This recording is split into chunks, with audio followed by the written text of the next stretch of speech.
Assalamualaikum warahmatullahi wabarakatuh. Bismillahirrahmanirrahim. Innal hamdalillah nahmaduhu wa nasta'inuhu wa nastaghfiruh wa na'udzu billahi min shururi anfusina wa sayyiati a'malina. Man yahdihillahu fala mudilla lahu wa man yudlil fala hadiya lahu. وأشهد أن لا إله إلا الله وحده لا شريك له وأشهد أن محمدا عبده ورسوله يا أيها الذين آمنوا اتقوا الله حق تقاته ولا تموتن إلا وأنتم مسلمون يا أيها الناس اتقوا ربكم الذي خلقكم من نفس واحدة وخلق منها زوجها وبث منهما رجالا كثيرا ونساء واتقوا الله الذي تساءلون به والأرحام إن الله كان عليكم رقيبا يا أيها الذين آمنوا اتقوا الله وقولوا قولا سديدا يصلح لكم أعمالكم ويغفر لكم ذنوبكم ومن يطع الله ورسوله فقد فاز فوزا عظيما أما بعد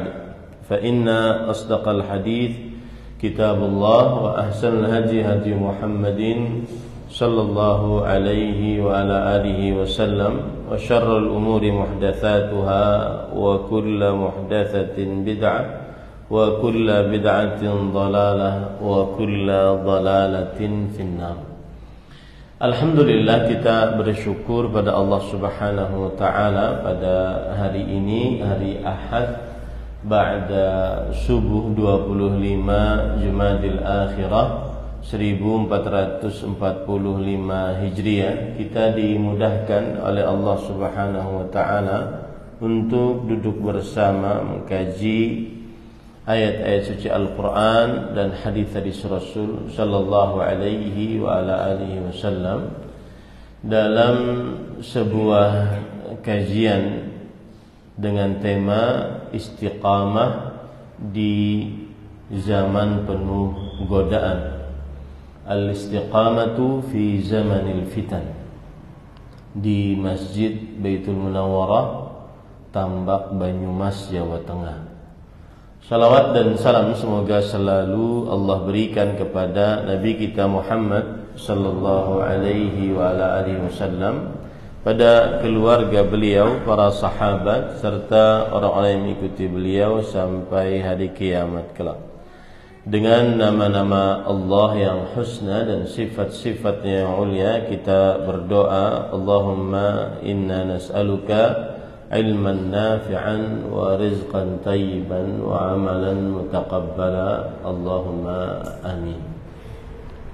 Ahibati fillah, a'afanillah wa iyyakum, jamaah Masjid Baitul Munawwarah, Tambak, Banyumas, Jawa Tengah yang saya cintai karena Allah. Semoga Allah Subhanahu wa taala selalu memberikan afiat kepada kita di dunia dan di akhirat. Tema yang kita angkat pada kesempatan kali ini adalah tema yang penting karena berkaitan dengan akidah, keyakinan di dalam kalbu seorang muslim, berkaitan juga dengan salah satu jenis ibadah, karena istiqamah adalah salah satu jenis ibadah kepada Allah Subhanahu wa taala. Bahkan min ajallil ibadah, termasuk dari ibadah yang agung karena berkaitan dengan ibadah qalbu, ibadah yang ada di dalam qalbu kita. Dan segala macam ibadah qalbu lebih agung daripada ibadah lahiriah. Para ulama, di antaranya Imam Ibnu Qayyim Al-Jauziyah rahimahullah berkata, a'malul qulub a'zamu min a'malil jawarih. Amalan amalan qalbu lebih agung daripada amalan-amalan lahiriah. Li'annaha hiyal asl. Karena amalan qalbu adalah sumber pokok. Wa a'malul jawarih tabi'atun wa mukammilah. Dan amalan-amalan lahiriah pengikut dan penyempurna. Contoh misalkan salat subuh yang kita kerjakan tadi, kita datang jam 4 di saat orang-orang sebagian besar mungkin sampai saat ini masih tidur. Kenapa kita bisa mengerjakan itu? Karena ada amalan qalbu yang bergerak. Qalbu kita mencintai Allah, maka kita mau bangun, memutus tidur kita. Qalbu kita berharap rahmat Allah, ar-raja, maka akhirnya kita mau bangun, berwudu, kemudian berkemas dan berjalan menuju masjid. Kenapa kita mau bangun, berwudu, berkemas dan sholat subuh, bahkan diawali dengan qabliyah subuh? Karena ada di dalam kalbu kita amalan khauf, amalan rasa takut akan siksa Allah.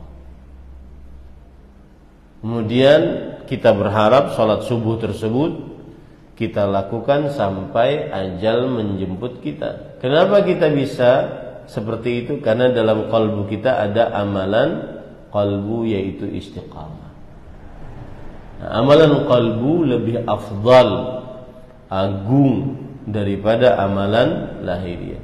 Karena amalan lahiriah tidak akan bisa kita kerjakan tanpa ada amalan kalbunya.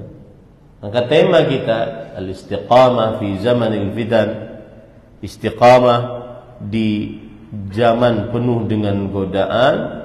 Ini berkaitan dengan ibadah, ibadah yang agung, ibadah yang berkaitan dengan qalbu seorang muslim, yaitu istiqamah. Ahibati fillah, afanillah wa iyyakum. Kemudian kalau kita perhatikan, istiqamah penting untuk dibicarakan. Kenapa?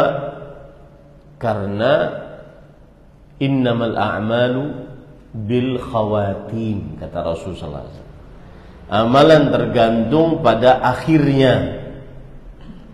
Ada orang dari mulai baligh umur 15 tahun sampai umur 59 tahun 359 hari. Dia di atas keislaman. Kemudian pas umur 60 tahun, besoknya mati di atas kekafiran. Mana yang menjadi ukurannya? Yang menjadi ukurannya adalah akhirnya. Makanya pembicaraan tentang istiqamah penting, karena innamal a'malu bil khawatim. Amalan tergantung pada akhirnya. Ada orang, sebuah hadis yang diriwayatkan dari Sahal bin Sa'ad As-Sa'idi. Ada orang di zaman Rasul sallallahu alaihi wasallam terlihat oleh mata manusia ahli jihad. Kalau sudah di medan pertempuran, dia seperti paling pemberani. Tetapi Rasulullah sallallahu alaihi wasallam mengatakan innahu min ahlin nar. Si fulan penghuni neraka. Seorang sahabat kemudian ngeh. kenapa orang ini kok disebut sebagai penghuni neraka oleh Rasulullah sallallahu alaihi wasallam? Padahal yang kita lihat dengan pandangan mata kepala kita secara langsung, dia ahli jihad. Ternyata diikutilah orang itu oleh yang mendengar tadi. Pas peperangan seperti biasa, dia paling pemberani, paling banyak mematikan musuh.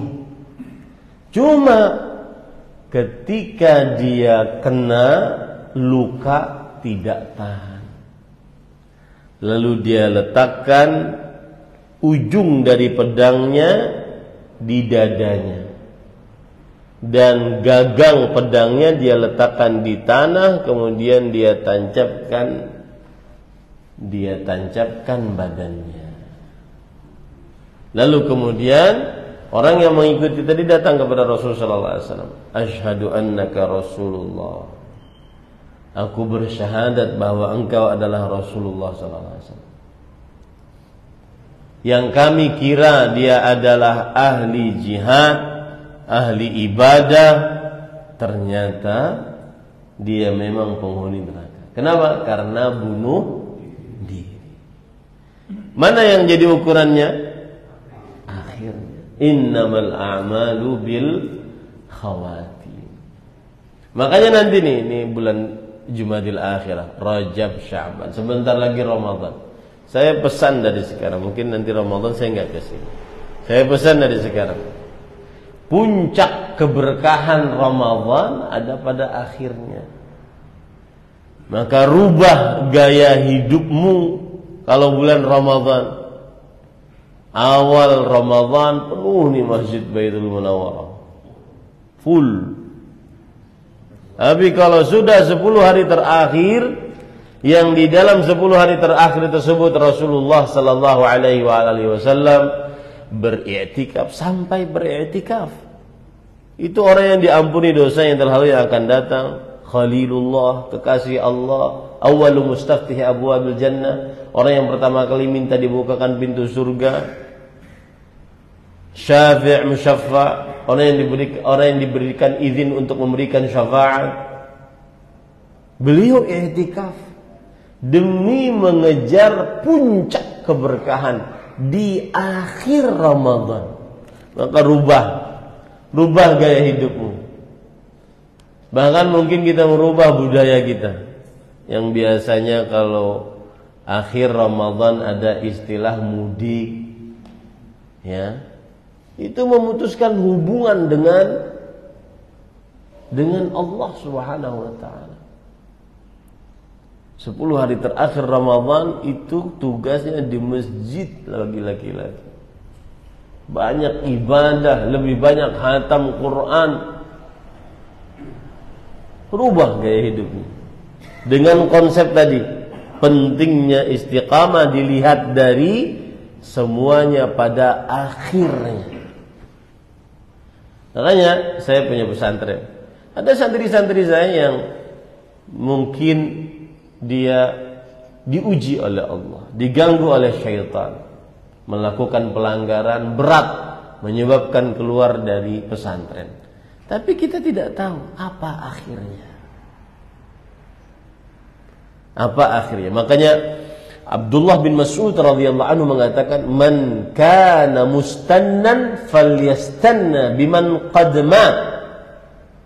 Barang siapa yang ingin menjadikan seseorang sebagai contoh teladan, maka jadikanlah orang yang sudah meninggal sebagai contoh teladan. Hanya kita ini nggak boleh ustadz kita, kiai kita, guru kita yang masih hidup dielu-elukan, terlalu berlebihan, karena kita nggak tahu beliau meninggal di atas apa, kita nggak tahu.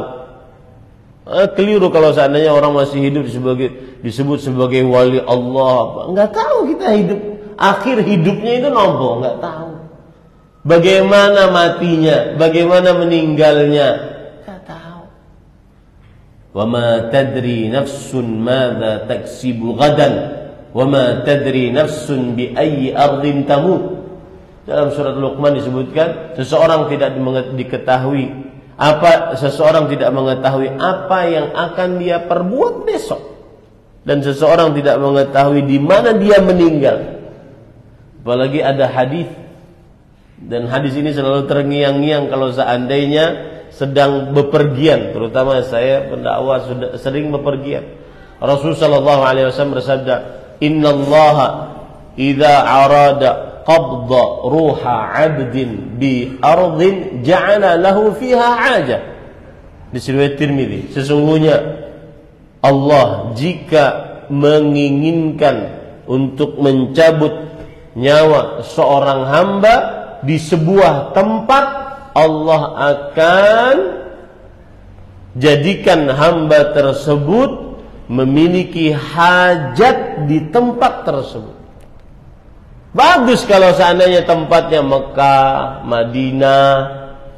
Ini apalagi yang saya katakan, orang-orang yang diluaskan rezekinya sekarang udah nggak zaman lagi ke Eropa, nggak zaman. Sekarang 2 tanah suci bisa 3 bulan. Bahkan saya banyak kenalan-kenalan saya yang uangnya tidak berseri, sudah punya rumah di sana, sudah punya apartemen di sana, pulang ke Indonesia hanya sekedar melihat kerjaannya. Oh, perusahaan saya lancar, pulang lagi ke sana. Demi mendapatkan syafaat Rasulullah SAW. Man arada an yamuta bil Madinah falyaf'al. Siapa yang ingin mati di kota Madinah, maka lakukanlah. Fa inni kuntu syafi'an lahum yaumil qiyamah. Sesungguhnya aku akan menjadi pemberi syafaatnya nanti pada hari kiamat. Itu yang dicari. Pulang ke Indonesia cuma sekedar melihat perusahaan sebentar, oh jalan, pulang lagi ke sana. Sekarang mudah. 3 bulan bisa, nggak usah susah-susah. Ya, itu bagi yang diluaskan rezekinya. Bagi yang di menengah ke bawah, ya sudah, di Banyumas aja lah, Tambak Mawon. Ya. Ya kan? Ya. Setiap hari ke Masjid Nabawi, setiap hari. Innamal a'malu bil khawatim. Amalan, saya mempunyai syekh. Hampir 5 tahun saya duduk bersimpuh di majelis beliau. Syekh Al-Allamah Al-Muhaddits Abdul Muhsin bin Hamad Al-Abbad Al-Badr. Jarang sekali keluar dari kota Madinah. Kalau keluar cuma untuk haji saja. Kenapa? Dan begitulah ulama-ulama terdahulu seperti Imam Malik. Makanya disebut dengan Imam Darul Hijrah. Kenapa? Karena jarang keluar kota Madinah. Kenapa? Karena tadi innamal a'malu bil khawatim. Amalan tergantung akhirnya. Jangan sampai kita ghulu terhadap seseorang. Seistimewa apapun ilmunya seseorang yang terlihat, ibadahnya seseorang yang terlihat, tetapi tidak ada jaminan seseorang tersebut mati di atas iman, kecuali yang dijamin oleh siapa? Allah Subhanahu wa ta'ala. Nah, ini para ikhwan dirahmati Allah. Ini pentingnya istiqamah yang pertama. Pentingnya istiqamah yang kedua adalah karena kita ini di zaman yang penuh dengan godaan. Dan ini sudah disinggung oleh ulama besar abad ke-8 Hijriah, Muhammad bin Abi Bakr, atau yang dikenal dengan Abu Abdullah Syamsuddin Imam Ibnu Qayyim Al-Jauziyah rahimahullah.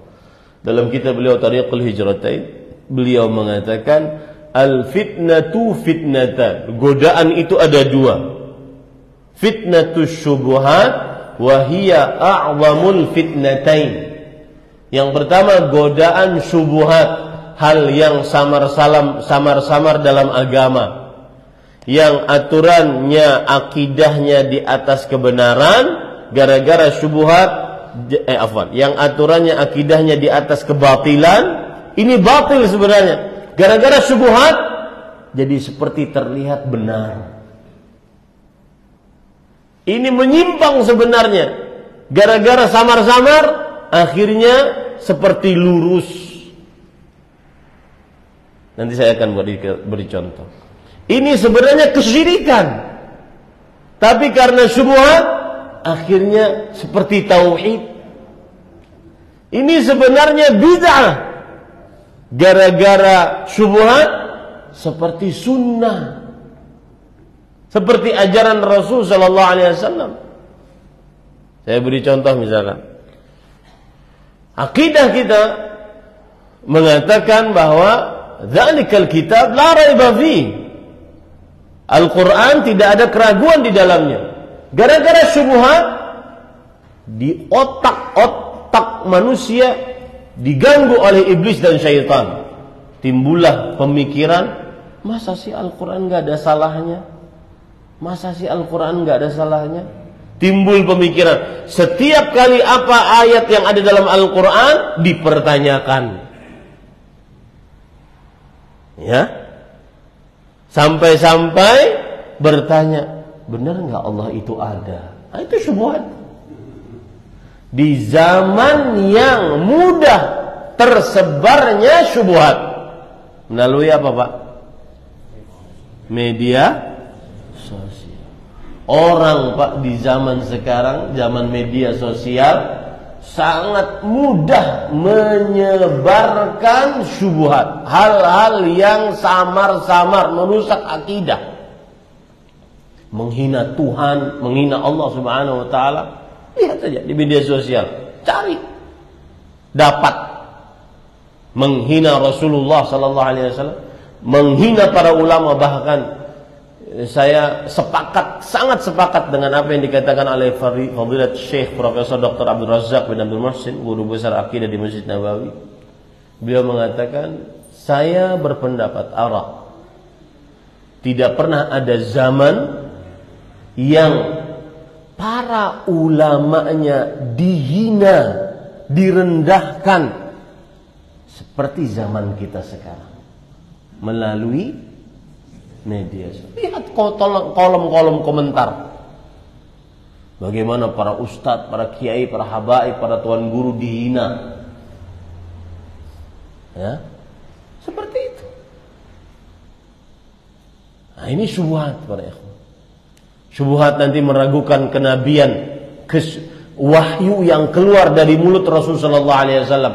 Padahal Allah berfirman, "Wa ma yantiqu 'anil hawa in huwa illa wahyun yuha."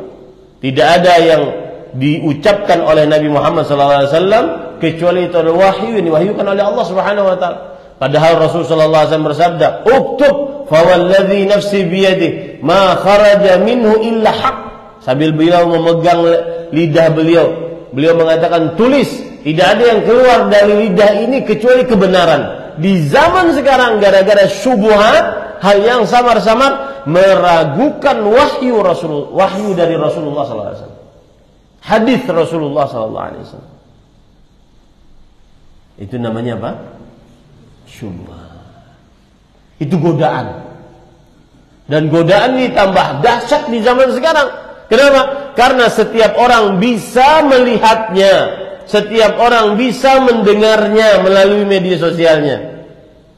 Antum cek saja, berapa banyak orang-orang yang wawancara yang menghina Allah Subhanahu wa taala, menghina Rasulullah sallallahu alaihi wasallam, menghina agama Islam, menghina Al-Qur'an, dan itu dibiarkan.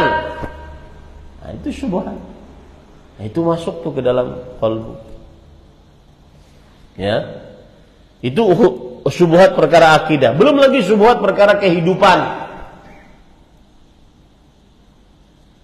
Seperti misalkan kita disuruh oleh media sosial kita, dididik oleh media sosial kita untuk tergila-gila dengan dunia, dengan ucapan-ucapan yang kita dengar setiap hari tanpa ada yang bisa menahannya. Dan itu masuk ke dalam relung kalbu kita. Contoh misalkan, healing, oi healing, kerja terus, kaya kagak.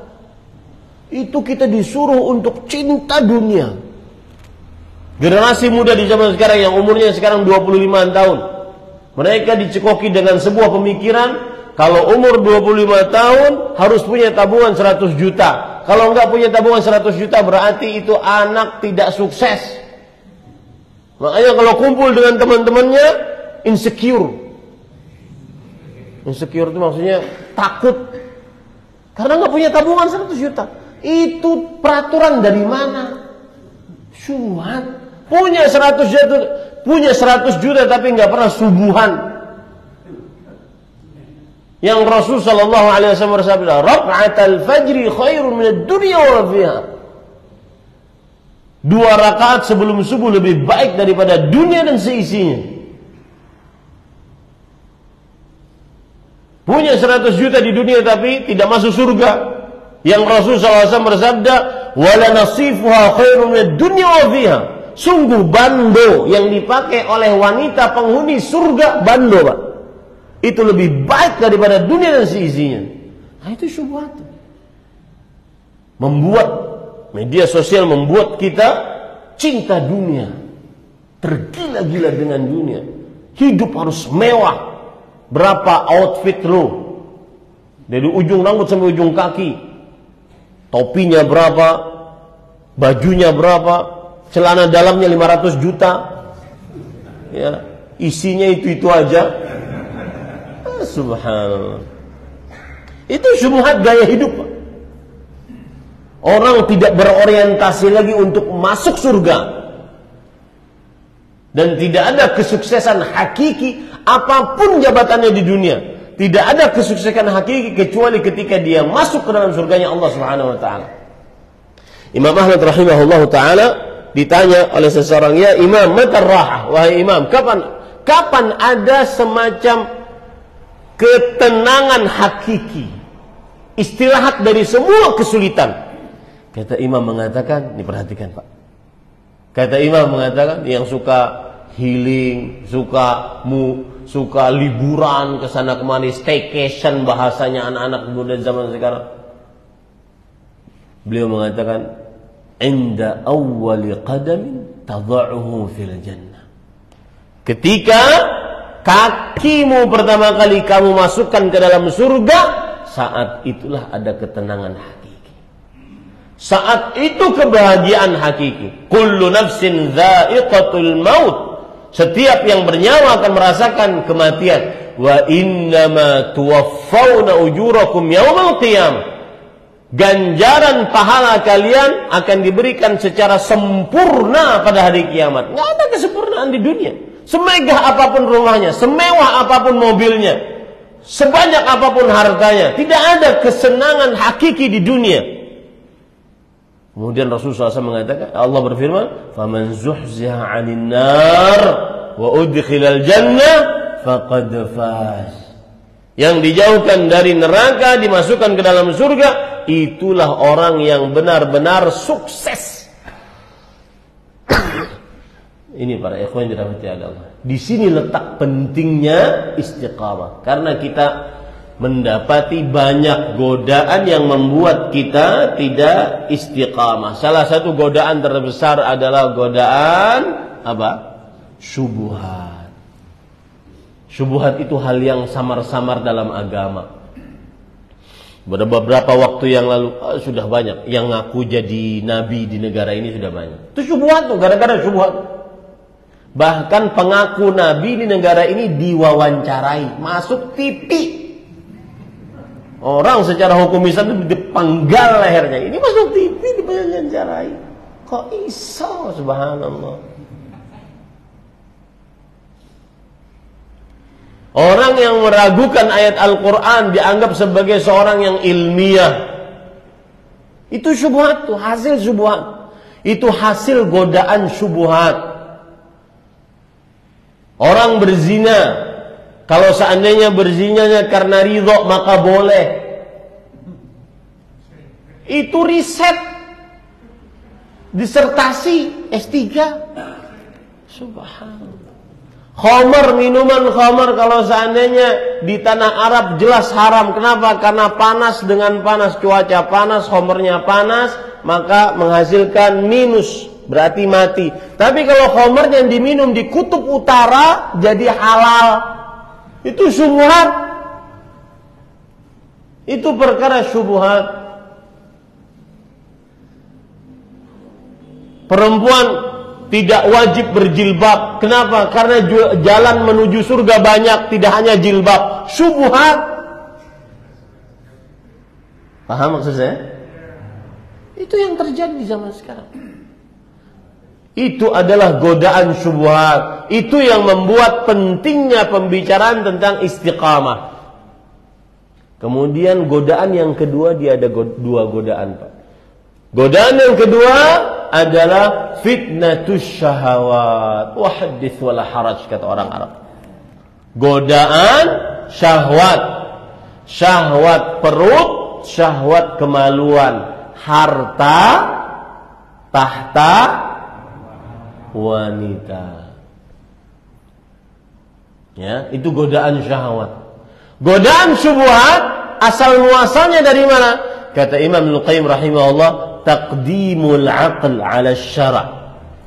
Godaan syubhat tadi yang meragukan Allah, meragukan Al-Qur'an, meragukan Nabi Muhammad sallallahu alaihi wasallam, yang mengobok-obok akidah Islam, mengobok-obok hukum Islam.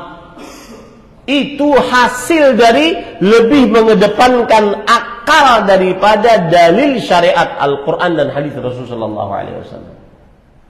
Godaan syubhat asal muasalnya apa? Taqdimul hawa 'ala al-aqli wa syara'. Karena lebih mengedepankan hawa nafsu dibandingkan akal sehat dan syahwat. Contoh misalkan godaan syubhat, dan kadang-kadang syubhat dan syahwat bersatu. Satu. Contoh, homoseksual. Laki-laki suka laki-laki. Disebut oleh para ulama perbuatan ini al-mudabarah. Kaum berhubungan lewat dubur. Itu gabungan antara godaan syubhat dan syahwat, gabung nyatu tuh. Syubhatnya apa? Aku nggak salah, Allah yang salah. Kenapa sifatku yang kemayu diletakkan ke dalam postur tubuh laki-laki? Saya ini perempuan. Ya, syubhat. Dan kalau kita sedikit tentang homoseksual, laki-laki itu ada laki-laki normal, bentuk tubuhnya normal laki-laki, kemaluannya laki-laki, zakar. Dan dia berbuat sebagai laki-laki. Alhamdulillah, bersyukurlah karena itu. Ada laki-laki bentuk tubuhnya laki-laki, tapi sifatnya Allah uji dengan melambai-lambai, tulang lunak. Makanya saya pesan, Pak, anak-anak kecil pinter joget itu bukan bibit unggul. Anak kecil laki-laki ya, anak kecil pinter melambai-lambai, tulang lemah, itu bukan bibit unggul, Pak. Segera diselamatkan.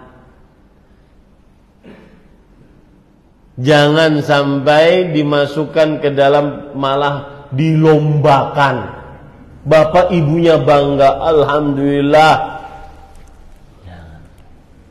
Itu bahaya, Pak. Itu syubhat. Kemudian jenis yang kedua, dia laki-laki tulen. Kalau tadi memang ada godaannya, ada ujiannya dari Allah, tapi tetap dia wajib untuk jadi laki-laki. Kan kita dapat itu di tengah masyarakat, ada bentuk laki-laki, zakarnya laki-laki, tapi jalan kemayu, kemudian ngomong seperti perempuan. Itu ujian dari Allah. Wajib dia tetap jadi laki-laki. Ada yang lebih parah lagi, bentuknya laki-laki, kokor, kumisan, jenggotan, banci. Nah, itu lebih parah lagi tuh. Suaranya ngebas, tapi ingin jadi perempuan. Wadam, waria, Adam. Ya. Nah ini pada ikhwan yang dirahmati. Kemudian ada namanya khunsa. Kalau tadi yang kedua itu namanya mukhannats. Dia kadang tidak suka kepada perempuan. Itu namanya mukhannats. Mukhannats ini pernah ada di zaman Rasul sallallahu alaihi wasallam. Dikeluar dulunya sebelum ada kejadian, diperbolehkan oleh Rasul sallallahu alaihi wasallam untuk berkumpul dengan istri-istri beliau. Tetapi kemudian si mukhannats ini laki-laki bentuknya, kemaluannya laki-laki, tapi tidak ada syahwat kepada perempuan. Dan tulang lemak tadi. Ya, ngomongnya lemah gemulai. Itu ujian dari Allah Subhanahu wa taala. Lalu suatu saat dia mensifati perempuan. Kata dia, perempuan kalau dilihat dari depan akan terlihat benjolan di tubuhnya 4. Dari belakang lekukan tubuhnya 8. Kata Rasulullah SAW, berarti kamu mengetahui tentang bentuk tubuh perempuan. Ada bagaimanapun syahwat kepada perempuan. Akhrijuhum min buyutikum. Keluarkan mereka dari rumah-rumah kalian. Enggak boleh. Makanya kalau seandainya ada publik figur yang manajernya itu tadi yang gemulai-gemulai, itu enggak boleh itu. Haram hukumnya. Itu namanya apa? Mukhannats. Ada namanya khuntsa muskil. Ini juga pernah ada yang nanya sama saya. Ustaz, saya ini manusia punya kemaluan 2. Ada zakarnya, ada farjnya. Saya bilang, kondisi tubuh yang lain bagaimana? Oh, laki banget, Ustaz. Saya punya jenggot, kamu laki. Lalu bagaimana, Ustaz? Saya mau berhubungan badan, bisa operasi boleh. Ya. Itu namanya khuntsa muskil. Maka Bapak Ibu saudara-saudari yang dimuliakan oleh Allah, nanti ada syahwat bergabung kaum homo tadi, syubhat dan syahwat. Syahwatnya apa? Syahwat yang menyimpang dari tabiat manusia kebanyakan. Sudah disediakan oleh Allah, mohon maaf, farji bagi perempuan yang sangat lezat, dia pilih lubang yang kotor. Makanya disebut oleh para ulama kaum mudabarah. Kaum yang suka berhubungan lewat dubur. Itu hasil apa, Pak? Syubhat dan syahwat. Nek kalau dinasehatin mereka akan mengatakan, salahku apa, Ustaz? Salah saya enggak ada salah. Yang salah Allah yang menciptakan, tubuh saya yang salah. Saya ini sebenarnya perempuan. Di sini letak pentingnya membicarakan tentang istiqamah. Istiqamah tadi godaannya, salah satu godaannya adalah syahwat. Syahwat maksudnya adalah harta. Berapa banyak gara-gara harta, warisan, terputus hubungan rahim. Saya berpesan, mulai detik ini, yang ngaji sekarang sama saya, jika ada terputus hubungan rahim gara-gara harta, maka segeralah bermaaf-maafan. Harta apa sih yang akan dibawa, Pak? Harta itu tidak akan pernah dibawa mati. Rasul sallallahu alaihi wasallam bersabda, yatba'ul mayyita thalathatun, yang akan mengikuti si mayat ke kuburnya ada 3. Ahluhu wa maluhu wa amaluh. Keluarganya, hartanya dan amalnya. Yarju'u minhu ithnan wa yabqa wahid. Nomor 1 keluarga dan harta akan pulang dan tersisa amalnya. Makanya rugi kalau orang memutuskan hubungan rahim. Saya pernah punya kasus, orang bertanya, Ustaz, 5 tahun kami terputus hubungan rahim gara-gara harta waris 50M. Berarti selama 5 tahun tersebut amalnya tidak naik ke atas, tidak diterima oleh Allah. yang memutuskan hubungan rahim amalnya tidak diterima oleh Allah Subhanahu wa taala. Hati-hati Pak. Yang pernah ngaji sama saya, maka segeralah minta halal. Meskipun kita di pihak yang benar.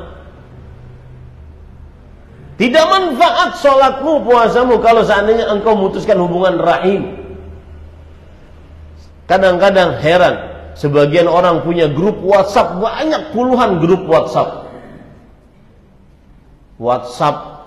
Grup WhatsApp reuni alumni TK, alumni SD. Tapi nggak ada grup WhatsApp kakak adik anak bapak fulan, nggak ada. Kok aneh itu? Dan itu salah satu sarana untuk menyambung hubungan rahim di zaman modern sekarang.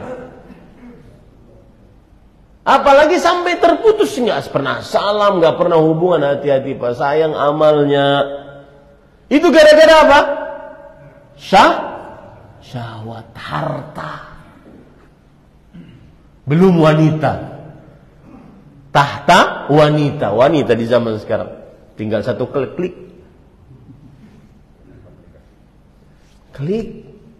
nonton semua mboe goyang, istrinya tidur di sampingnya. Godaan syahwat. Makanya saya katakan tadi, para Imam Al-Qayyim rahimahullah ta'ala mengatakan, sebab godaan syahwat taqdimul hawa alal aqli wasyara', lebih mendepankan hawa nafsu dibandingkan akal sehat dan dalil syariat. Coba orang berzina. Ada kasus di media sosial orang mesum di kamar masjid karena dia pengurus atau marbot masjid. Subhanallah, lihat syahwat. Dan perempuan itu dan laki-laki itu lemah di hadapan perempuan. Jangan sok kuat Pak. Khusus untuk godaan perempuan jangan sok kuat. Yang kuat hanya Nabi Yusuf. Kulo jenengan nggak kuat, paten nggak kuat, pancen nggak kuat, pasti itu udah. Ya, apalagi ini yang pendakwa, dia mampir nanti ada chat, ada SMS, ada WA. Ustadz, afwan, saya Fulanah binti Fulan, nama saya ini, tempat lahir saya ini. Hati-hati. Kalau tidak mau menikahi, jangan pernah berhubungan sama sekali. Kamu tidak akan pernah kuat. Yang kuat hanya Nabi Yusuf. Allah berfirman dalam Al-Quran, wa khuliqal insanu dha'ifan. Manusia diciptakan dalam keadaan lemah. Kata Sufyan bin Sa'id bin Masruq al-Thawri, tamurrul mar'atu baina yaday ar-rajul fala yastati'u an yamlika nafsahu illa an yaraha fala yantafi'u biha. Fahadha huwa dha'iful insan. Seorang perempuan, manusia diciptakan dalam keadaan lemah. Apa maksud lemah di sini? Seorang perempuan lewat di hadapan laki-laki, mau tidak mau pasti dia noleh. Meskipun sampingnya istrinya. Baru nikah, malam pertama. Apalagi yang lewat harum, wangi. Makanya diharamkan dalam agama Islam perempuan berwangi-wangi di hadapan laki-laki yang bukan mahramnya. Dosa besar. Kenapa? Hubbur rijal fi unufin. Cintanya para laki itu pada bau yang wangi. Kalau sudah perempuan lewat, pasti dia mau lihat. Meskipun hanya sekedar lihat, tidak bisa mengambil manfaat kecuali lihat. Itulah lemahnya laki-laki di hadapan perempuan. Dan itu yang terjadi dengan media sosial kita. Cuma sekedar lihat. Berjam-jam. Kalau sudah habis subuh seperti ini, zikir pulang ke rumah, ada pilihan 2. Mushaf, HP. Setiap kali buka mushaf, a'udzubillahi minasyaitonirrajim, baru a'udzubillah. La haula wala quwwata. Tapi giliran buka HP, matanya kok tegak lurus, cerah. Ngaku. Tegak lurus, cerah. Ini para ikhwan yang dirahmati. Makanya saya pesan nih yang hadir kakek-kakek saya, kalau punya HP yang nggak ada internetnya, bersyukur loh. Syukur loh. Kenapa? Apalagi HP-nya kalau dilempar kucing mati, bersyukur ya Allah. Nggak dikurangi pahalanya setiap hari. Ya. Ini para ikhwan yang dirahmati oleh Allah Subhanahu wa taala. Itu pentingnya istiqamah. Saya sebutkan sekali lagi kenapa tema ini penting. Yang pertama, kehidupan yang diukur adalah akhirnya. Yang kedua, kenapa istiqamah ini penting? Karena kita berhadapan dengan dua godaan dimanapun kita berada. Godaan syubhat dan godaan syahwat, dan itu sekarang semakin menjadi-jadi. Saya pesan Pak, di zaman sekarang subhanallah, ini kita zaman media sosial, mau tidak mau kita harus berbicara tentang media sosial. Ada hadis, ada ayat dulu sebelum hadis. Allah berfirman dalam surah An-Nur, innal ladzina yuhibbuna an tashi'al fahishatu fil ladzina amanu lahum adzabun alimun fid dunya wal akhirah.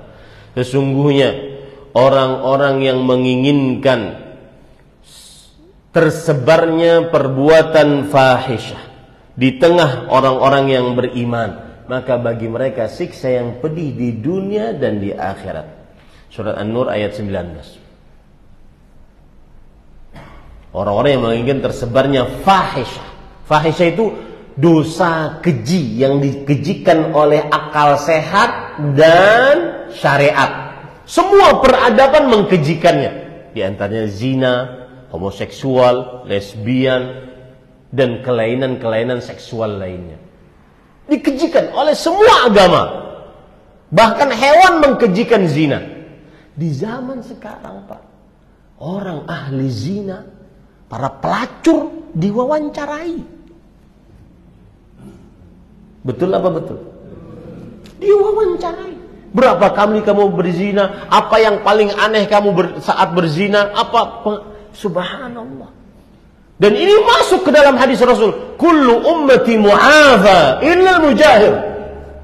Setiap umatku akan dimaafkan kecuali orang yang mujahir. Siapa orang yang mujahir? Orang yang menampakkan dosanya. Rasul sallallahu alaihi wasallam bersabda, lam tadhharil fahishatu fi qaumin qat hatta yu'linu biha illa fasha fihim at-ta'un wal awja' allati lam takun madat fi aslafihim alladhina madat. Tidak pernah nampak perbuatan fahisyah sampai mereka menampakkannya terang-terangan. Diwawancarai, ada anak muda laki-laki diwawancarai, berapa puluh kali kamu berzina, dengan cengengesan dia katakan sekian puluh kali, bangga saat berzina. Alhamdulillah, bangga. Tidaklah nampak perbuatan fahisyah sampai mereka memperlihatkannya dengan terang-terangan, kecuali akan tersebar di tengah mereka penyakit ta'un, penyakit mewabah dengan cepat tanpa ada obatnya, dan penyakit-penyakit yang datang kepada mereka yang belum pernah ada sebelum zaman mereka. Makanya Pak, saya pesan, kalau ada itu di tengah masyarakat kita, jangan pernah ada di kampung kita, di kabupaten kita. Kenapa?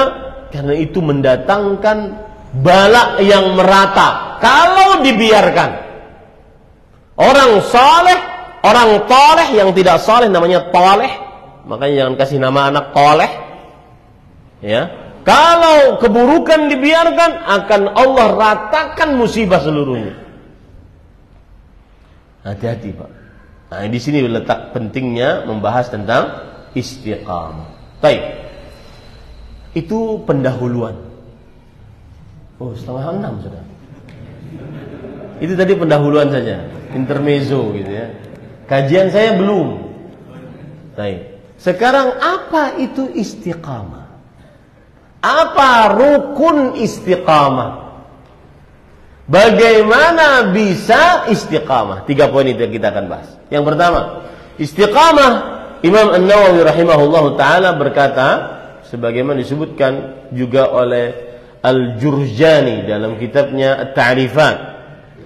Al-istiqamah lughatan secara etimologi diddul i'wijaj, kebalikan dari kebengkokan. Itu istiqamah secara bahasa. Fasyai'ul mustaqim huwal mu'tajil la i'wijaja fihi. Maka sesuatu yang istiqamah adalah dia yang lurus, tidak ada keraguan di dalamnya. Ya, lurus, tidak ada keraguan di dalamnya.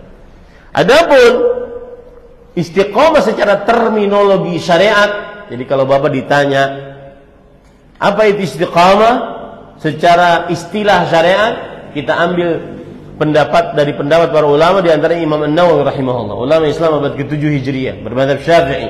Beliau berkata, qala al-ulama, para ulama berkata, makna istiqamati luzumu ta'atillah, selalu di atas ketaatan kepada Allah. Dan ketaatan ada dua maknanya, fi'lu ma'mur wa tarku mahdzur, mengerjakan yang diperintah oleh Allah, meninggalkan yang dilarang oleh Allah. Selalu di atas keadaan seperti itu, itulah yang disebut dengan istiqamah. Jadi kalau Bapak ditanya apa itu istiqamah, istiqamah adalah luzum ta'atillah, selalu di atas ketaatan kepada Allah. Ketaatan kepada Allah ada dua. Yang pertama, mengerjakan yang diperintah. Apa saja yang diperintah, mau hukumnya wajib, hukumnya sunnah, kerjakan. Sholat, puasa, zakat, haji, baca Quran, bakti orang tua, berzikir, berdoa, berbuat baik kepada tetangga, berkata-kata yang baik, tidak berdusta. Itu adalah istiqamah, mengerjakan ketaatan. Kemudian yang kedua, menjauhi kemaksiatan, menjauhi kesyirikan, perbuatan bid'ah, menjauhi pembunuhan, perzinahan, korupsi, menipu, mencuri, riba, minum khamar, berjudi, dan seterusnya. Itu adalah mengerjakan ketaatan. Jika seseorang selalu mengerjakan itu, itulah yang disebut dengan apa? Istiqamah. Baik. Kalau kita sholat, itu ada rukun. Tidak sah sholat kita tanpa mengerjakan rukun. Contoh rukun sholat apa, Pak? Niat. Contoh rukun sholat apa? Takbiratul ihram. Nggak sah sholat tanpa takbiratul ihram. Contoh rukun sholat, ruku, sujud. Tidak sah sholat tanpa mengerjakan rukun. Begitu juga orang Islam, tidak sah keislaman seseorang tanpa mengerjakan rukun Islam. Tidak sah keimanan seseorang tanpa mengerjakan rukun iman. Sama ini, istiqamah juga begitu. Istiqamah tidak akan sah, tidak akan sempurna tanpa mengerjakan rukunnya. Apa itu rukun istiqamah? Yang pertama adalah ta'atullah, mengerjakan ketaatan kepada Allah. Yang kedua adalah luzumu ta'atillah, selalu di atas ketaatan kepada Allah Subhanahu wa taala. Itu dua rukun istiqamah. Yang pertama apa tadi, Pak? Mengerjakan ketaatan kepada Allah Subhanahu wa taala. Yang kedua apa? Selalu di atas ketaatan kepada Allah. Ustaz, dalilnya apa, Ustaz? Surat Ali Imran ayat 102. Allah berfirman, "Ya ayyuhalladzina amanu ya ayyuhalladzina amanu taqullaha haqqa tuqatih wa la tamutunna illa wa antum muslimun." Wahai orang-orang yang beriman, bertakwalah kepada Allah dengan sebenar-benar takwa. Nah, ini dia, mengerjakan ketaatan dengan sebenar-benar taat. Ini rukun pertama. Rukun pertama ini, Pak, nggak bisa kita kerjakan kecuali dengan berilmu agama. Di sini letak pentingnya kita mengajak kaum muslimin agar terus duduk di majelis ilmu. Jangan pernah malas untuk duduk di majelis ilmu. Karena kita tidak akan pernah bisa istiqamah kecuali di atas ilmu agama. Karena seseorang tidak bisa taat kecuali mengetahui apa itu ketaatan. Tidak bisa sholat kecuali mempelajari sholat yang benar. Tidak bisa berzikir kecuali mempelajari zikir yang benar. Apalagi di zaman sekarang zikirnya macam-macam. Ada yang zikir sambil jingkrak-jingkrak, ada yang zikir sambil putar-putar, ya, ada yang selawat sambil dangdutan. Pernah nggak antum terfikir Rasul Sallallahu Alaihi Wasallam selawat sambil dangdutan? Pernah nggak? Ya. Selawat itu ibadah agung. Bahkan dimulai oleh Allah sebelum manusia, sebelum makhluk. Innallaha wa malaikatahu yusalluna 'alan nabi. Sesungguhnya Allah dan para malaikat yang bersalawat atas Nabi. Jangan dikotori dengan dangdutan. Ini para ikhwan yang dirahmati oleh Allah. Tidak akan pernah kita bisa istiqamah kecuali di atas ilmu agama. Maka belajarlah, duduklah di majelis ilmu. Dan ingat, carilah majelis ilmu yang mengajari ayat Quran, hadis Rasul, bukan cerita-cerita lucu. Umat Islam wajib cerdas. Saya pernah kajian di ujung barat Indonesia. Habis kajian beliau berkata, Ustadz tadi menyebutkan ayat sekian puluh kali, hadis sekian puluh kali, dihitung sama dia, subhanallah. Maka Bapak Ibu, sekali lagi, rukun yang pertama istiqamah adalah mengerjakan ketaatan kepada Allah. Dan tidak bisa orang taat kecuali di atas ilmu. Maka duduklah selalu di atas ilmu. Saya berharap Masjid Baitul Munawwarah menyediakan majelis-majelis ilmu rutin. Kalau seperti saya ini ustadz undangan, ini ustadz penggembira saja, Pak. Nggih, ustadz penggembira. Agar kaum muslimin semangat hadir ke majelis ilmu. Tapi yang paling utama, ustadz yang rutin ngajar di sini. Dan ngajarnya yang sistematis. Saya sering membicarakan begini. Ustadz, iya Ustadz, saya ingin belajar agama Islam. Mulai dari mana ya Ustadz? Saya baru kenal dakwah, baru ingin istiqamah, baru berhijrah, bahasa anak muda sekarang, baru ingin istiqamah di umur 30-an, 40-an. Saya bingung belajar ilmu yang mana dulu Ustadz. Maka jangan pernah bingung. Kita ini bukan anak pesantren yang nanti anak-anak pesantren itu diproyeksikan untuk jadi pendakwah yang duduk di sini ngajari manusia. Enggak. Kita ini belajar duduk di majelis ilmu untuk memperkaya keislaman kita, meneguhkan akidah kita, memperbaiki cara ibadah kita. Kemudian punya bekal untuk memberikan kepada keluarga kita ilmu-ilmu tersebut. Maka tidak usah bingung. Kerjakan saja apa yang disebutkan dalam hadis Jibril. Jibril alaihissalam pernah datang kepada Rasul sallallahu alaihi wasallam. Kemudian Jibril alaihissalam bertanya, Ya Muhammad, akhbirni anil Islam. Wahai Muhammad sallallahu alaihi wasallam, beritahukan kepadaku apa itu Islam. Kemudian Nabi Muhammad SAW menyebutkan rukun Islam. Engkau mengucapkan 2 kalimat syahadat, mendirikan sholat, berpuasa pada bulan Ramadan, bayar zakat, berhaji ke Baitullah. Maka kemudian Jibril bertanya lagi, Ya Muhammad, akhbirni anil iman. Beritahukan kepadaku tentang apa itu iman. Beriman kepada Allah, para malaikatnya, kitab-kitabnya, para rasulnya, hari akhir, beriman kepada takdir baik dan buruknya. Kemudian yang ketiga, wahai Muhammad, beritahukan kepadaku tentang ihsan. Ihsan adalah engkau beribadah kepada Allah seakan-akan engkau melihat Allah. Kalau tidak, maka yakinilah Allah melihat.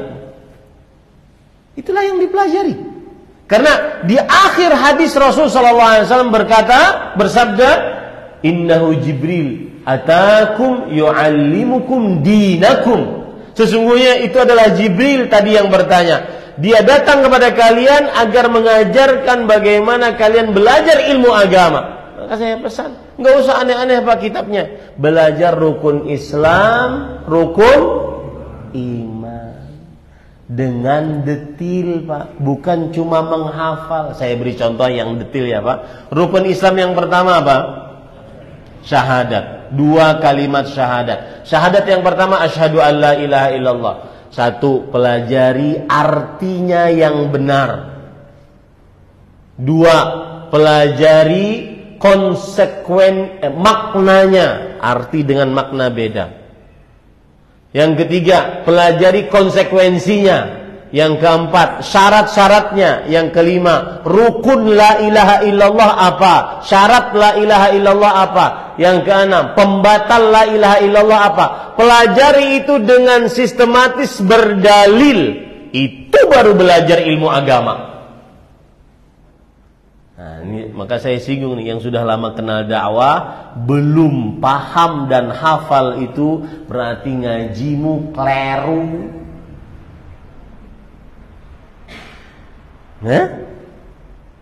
Saya sudah kenal dakwah Ustaz 20 tahun.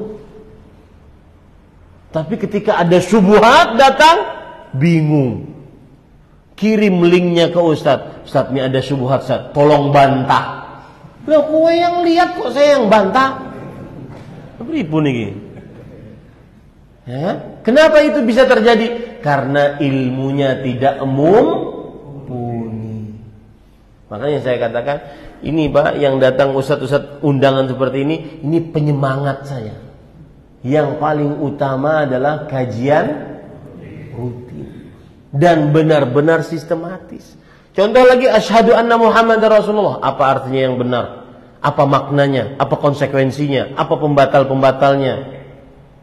Itu dipelajari dengan sistematis berdalil. Baru nanti masuk. Sudah rukun pertama selesai, rukun sholat, mendirikan sholat. Kalau sudah berbicara sholat, maka membicarakan syarat sahnya sholat, yaitu bersuci. Kalau sudah bersuci, maka membicarakan wudu, mandi, tayamum, mengusap di atas 2 khuf. Itu dipelajari dengan detil. Dan itu kewajiban setiap muslim, bukan kewajiban anak pesantren. Ya, baru kalau sudah bersuci selesai, baru tentang sholat. Bagaimana sholatnya Rasulullah SAW dari mulai takbiratul ihram sampai salam. Sallu kama ra'aitumuni. Sholatlah kalian sebagaimana kalian telah melihat aku sholat. Mengkonsekuensikan kita untuk belajar sholat sesuai dengan sunnah Rasulullah SAW. Tidak bisa kita istiqamah di atas sholat yang benar kecuali dengan mempelajari ilmu agama. Ini rukun pertama. Dan rukun yang kedua dari istiqamah apa? Selalu di atas jalan yang benar. Dalilnya tadi apa? Wahai orang-orang yang beriman, bertakwalah kepada Allah dengan sebenar-benar takwa. Ini rukun pertama. Wala tamutunna illa wa antum muslimun. Janganlah engkau mati kecuali dalam keadaan beragama Islam. Ini rukun yang kedua. Taib, para ikhwan dirahmati oleh Allah Subhanahu wa taala. Itu poin yang kedua. Poin yang ketiga, Ustaz, bagaimana cara istiqamah? Kiat-kiat agar istiqamah. Yang pertama, Pak. Kiat-kiat agar istiqamah adalah yang paling pertama dan utama. Apa, Pak? Monggo ditebak, Pak. Nah, niat, berilmu. Bukan yang pertama dan yang paling utama, bukan. Belajar sama dengan berilmu. Kenapa, Pak? Orang.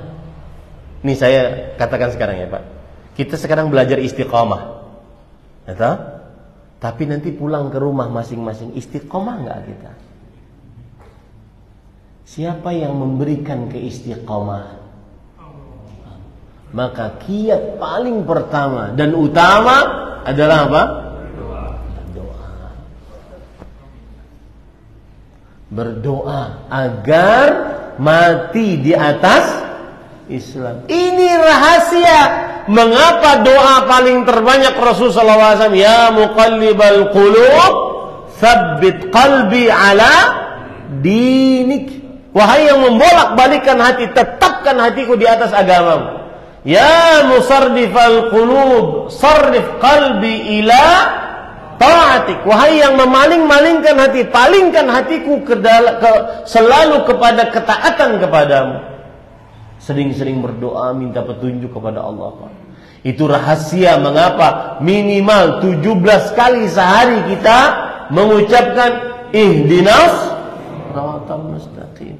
Wahai Allah, berikan kami petunjuk kepada jalan yang lurus. Al-Syeikh Abdul Razak bin Abdul Muhsin rahimahullah mengatakan, la sa'adah illa bi ta'atillah, wa la ta'ah illa bi taufiqin wa 'aunin min Allah. Tidak ada kebahagiaan kecuali dengan mengerjakan ketaatan kepada Allah, istiqamah. Dan tidak ada istiqamah kecuali dengan petunjuk dari Allah Subhanahu wa taala. Tadi Pak, yang masalah handphone, mushaf, itu nggak ada bisa melaluinya kecuali harus apa Pak? Doa. Ya Allah, mudahkan baca Quran. Makanya ada doa yang diambilkan atau disaripatikan dari surat Al-Hujurat, kalau tidak salah ayat 10. Allah berfirman, Allahumma habbib ilainal iman. Ya Allah, cintakan kepada kami keimanan. Wa zayyinhu fi qulubina. Dan indahkan keimanan tersebut di dalam qalbu kami. Cintakan kami kepada salat. Indahkan salat itu di dalam qalbu kami. Cintakan kepada kami puasa. Indahkan puasa itu dalam qalbu kami. Cintakan kepada kami baca Quran. Indahkan baca Quran itu dalam qalbu kami. Kalau sudah seperti itu Pak, niscaya dia akan indah dan cinta. Dan saya pesan, hafalkan Al-Quran. Menghafal Al-Quran, kalau orang satu harinya satu ayat, dia akan menghafalkan Al-Quran tanpa harus masuk pesantren tahfidz 17 tahun setengah. Karena jumlah ayat dalam Al-Quran 6.300 ayat. Satu hari satu ayat, berarti 1 tahun 360 ayat. Dia akan mendapatkan 17 tahun setengah tanpa harus masuk pesantren.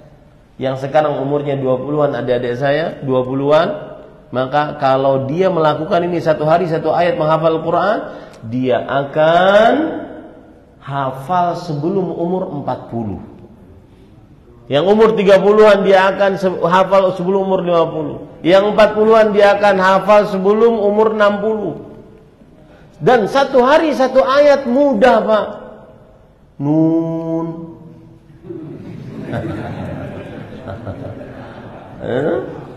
Hafal itu langsung hafal, pancan hafal langsung.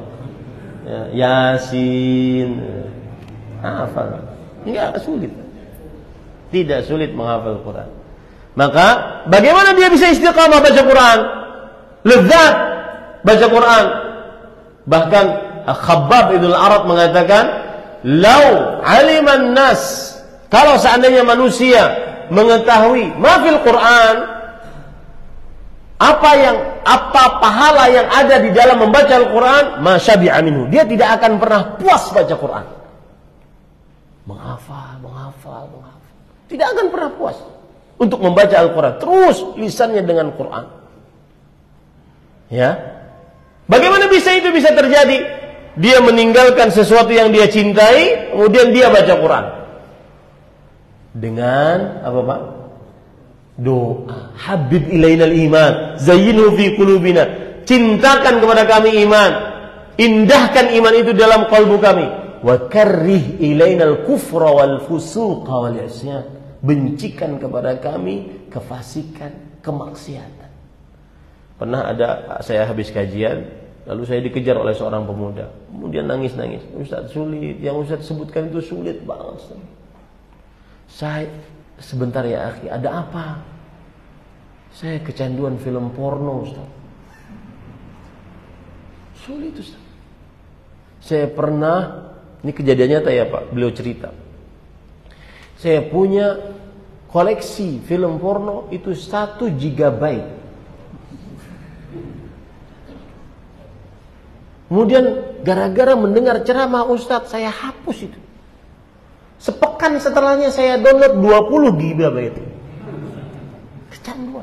Bahkan saking kecanduannya, beliau cerita, saya itu nonton sambil nangis, sambil istighfar. Orang Pak tidak akan bisa terlepas dari itu kecuali dengan pertolongan dari Allah. Ingin sholat malam, akan bisa Pak sholat malam kecuali pertolongan dari Allah.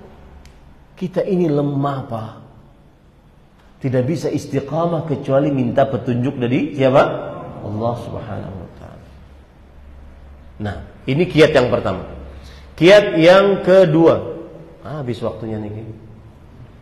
Kiat yang kedua, meyakini keistimewaan istiqamah.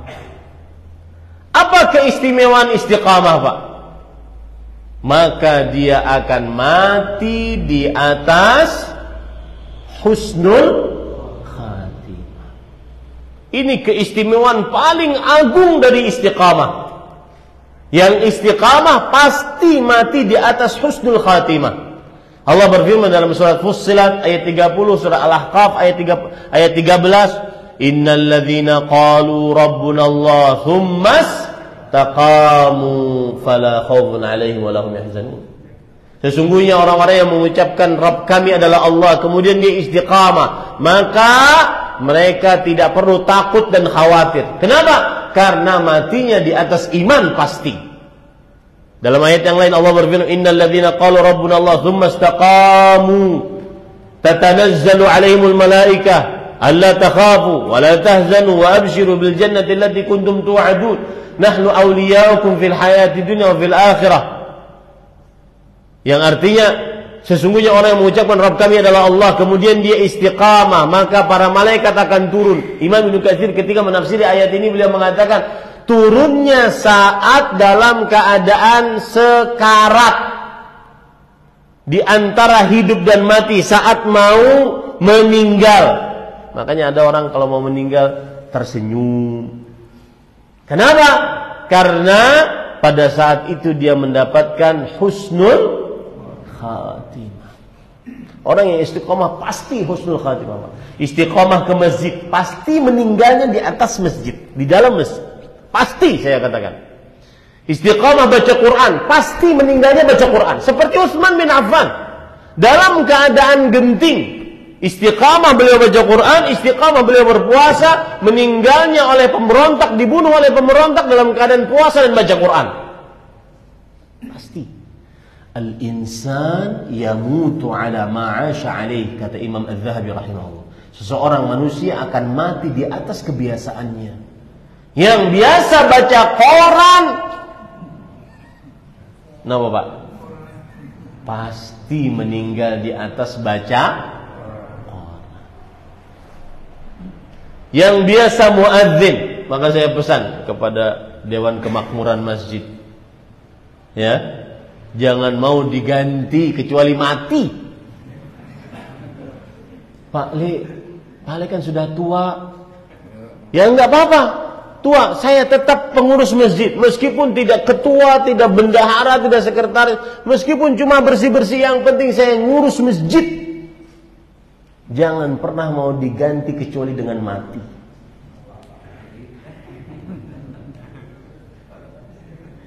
Paham Pak?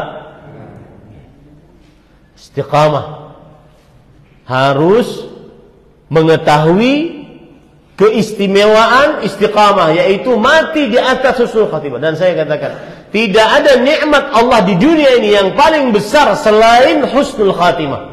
Orang bisa kaya, rumah megah, mobil mewah, harta bertumpuk ruah, emas, kilauan, kiloan, perak juga demikian.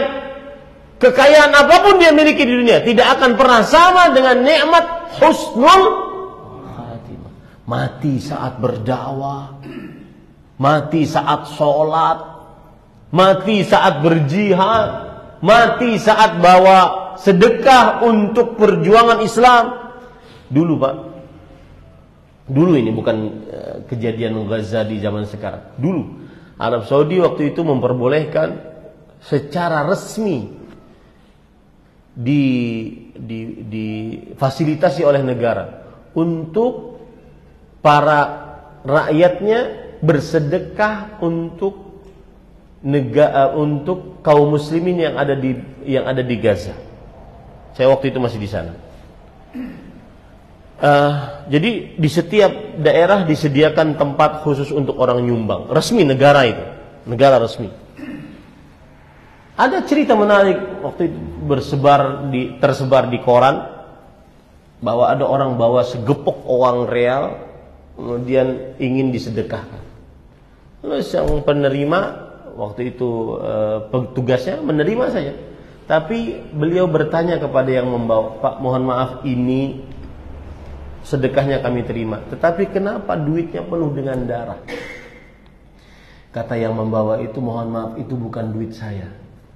Itu adalah duitnya orang tabrakan yang saya temui di jalan. Sebelum beliau meninggal, beliau katakan ini duit untuk orang-orang kaum muslimin yang lemah di Gaza, Palestina. Tolong sampaikan sedekah saya." Istiqamah. Dan ingat Pak, istiqamah menghasilkan husnul khatimah. Dan husnul khatimah tidak bisa dibuat-buat. Ya, istiqamalah agar kita mendapatkan husnul khatimah. Dan tidak ada harta, nikmat paling berharga di dunia ini selain husnul khatimah. Yang ketiga, kiat agar istiqamah adalah yaitu seseorang senantiasa mengikhlaskan ibadahnya hanya karena Allah. Tidak ingin dapat pujian, sanjungan, hadiah, penghargaan kecuali hanya dari Allah. Itu pasti istiqamah. Saya beri contoh ya Pak, ilustrasinya. Mohon maaf, saya ingin nanya, siapa yang pensiunan PNS? Berapa tahun Pak kerja jadi PNS? 40 tahun. Di instansi yang sama apa pindah-pindah? Yang sama. Kantor berbeda-beda, instansi yang sama. Nggih. Saya mohon maaf nggih Pak. Kalau video Bapak, video kehidupan Bapak selama 40 tahun itu kita putar di sini, kita lihat beliau kerja dari jam berapa Pak? Keluar rumah jam berapa? 6:30. Pulang ke rumah jam berapa? Jam 2. 6:30, jam 2, setengah. Senin, Selasa, Rabu, Kamis, Jumat, Sabtu. Senin, Selasa, Rabu, Kamis, Jumat. Selama 40 tahun. Itu videonya sangat membosankan Pak. Tapi kenapa beliau istiqamah?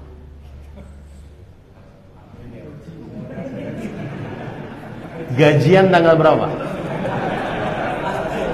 1. Karena gajianlah istiqamah. Nggih? Itu dia. Apakah Bapak peduli ketika kerja selama 40 tahun dengan ritme pekerjaan seperti itu, sangat membosankan seperti itu? Peduli dengan omongan orang? Peduli dengan pujian orang, sanjungan orang, cibiran orang? Bodoh amat. Yang penting tanggal 1 gajian. Begitulah seseorang kalau seandainya dia ikhlas, murni, hanya ingin dapat pahala dari Allah, dia akan istiqamah. Mau orang ngerasani, mau orang ngomong, dipuji orang, ditulis namanya, enggak ditulis namanya, tidak peduli. Yang penting Allah memberikan pahalanya kepada saya atau tidak. Itu yang ada dalam benaknya.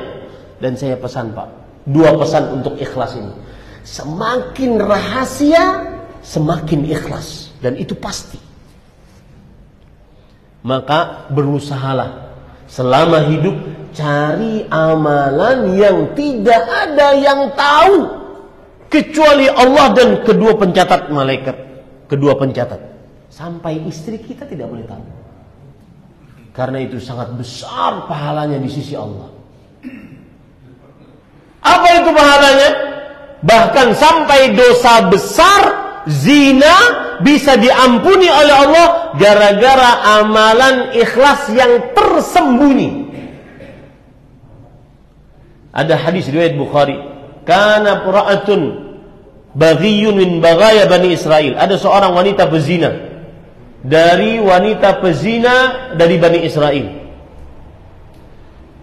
Thumma ra'at kalban yutifu biraqiyah. Dia melihat seekor anjing yang berputar-putar di sumur. Ini sumur, dia putar-putar anjing tersebut, menjulur-julurkan lidah. Kada yaqtuluhu al-'atash. Hampir saja mati gara-gara kehausan. Karena dengan ilmu kebiasaannya tidak mungkin dia mencemplung ke dalam sumur, mati dia. Maka dia berputar-putar. Maka si perempuan ini naz'at muqaha fasaqathu.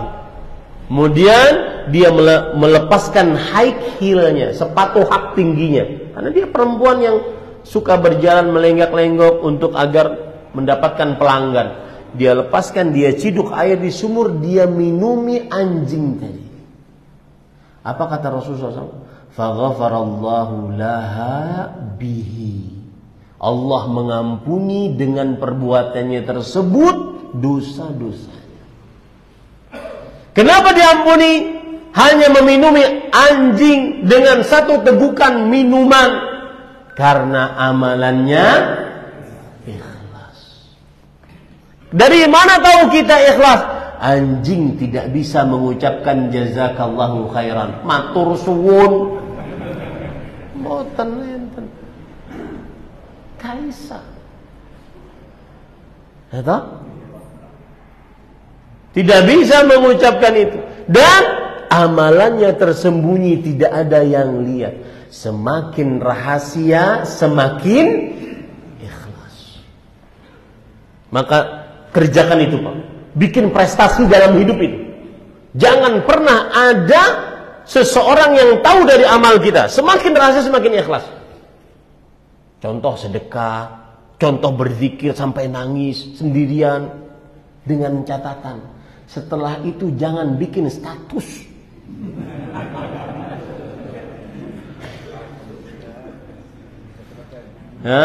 Di media sosial jangan bikin status.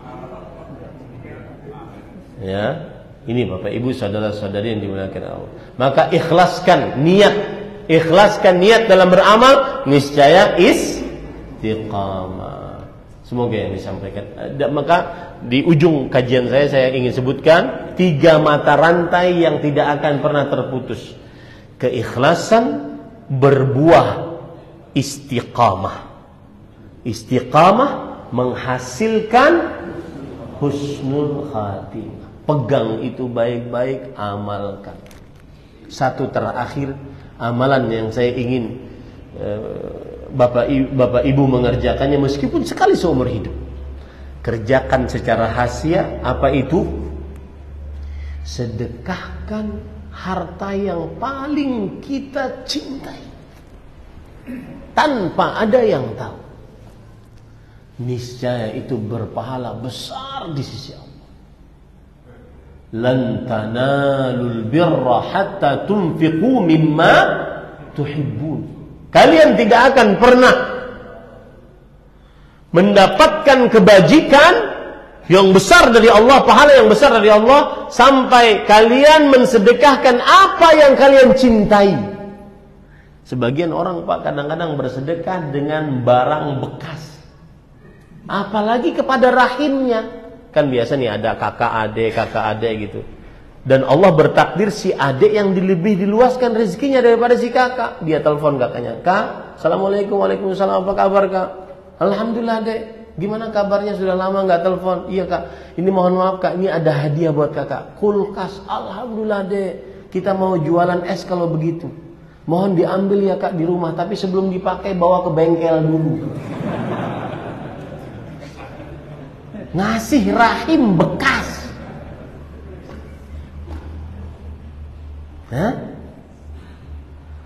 Sedekahkan apa yang kamu cintai dengan rahasia, walau sekali seumur hidup. Makanya saya sering memberikan masukan kepada ibu-ibu. Hati-hati Bu. Ini ada ibu-ibu di bawah tak?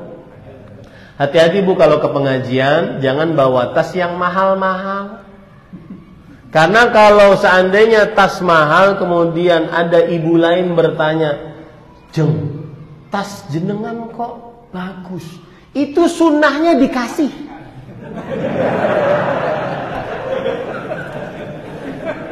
Loh begitu Rasul sallallahu alaihi wasallam. Itu sunnahnya itu begitu.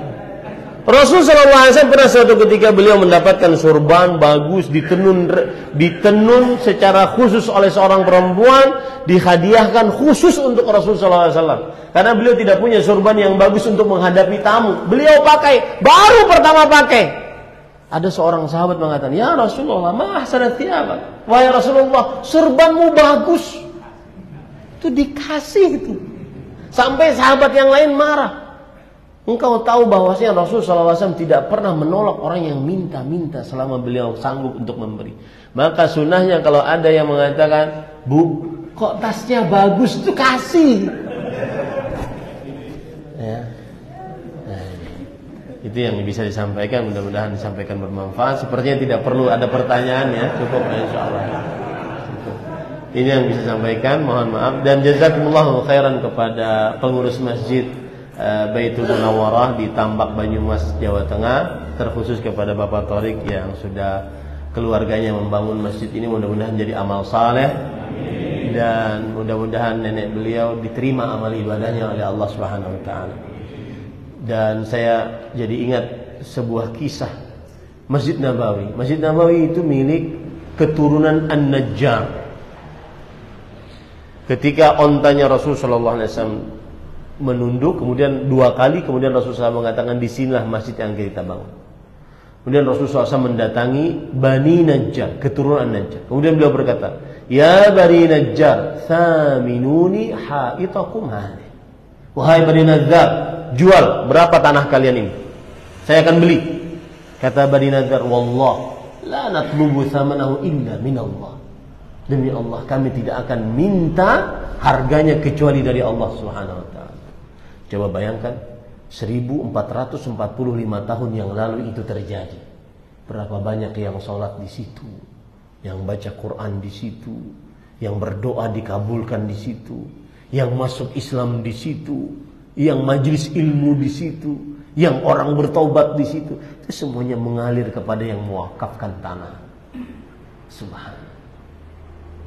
Maka carilah, itu yang saya katakan tadi. Kita ini Pak, cari umur kedua bagi kita. Inna nahnu nuhyil mauta wa naktumu ma qaddamu wa atharu. Kami menghidupkan orang-orang mati dan kami menulis amalan-amalan mereka dan bekas amalan-amalan mereka. Itulah umur kedua. Dan semua dari kita mempunyai potensi untuk memiliki umur kedua. Umur kita ini Pak tidak lebih dari 60, 70. Saya sekarang 45 lebih. Sebentar aja lagi selesai sudah. Apa yang kita wariskan? Apa yang kita sisakan untuk umur kedua kita?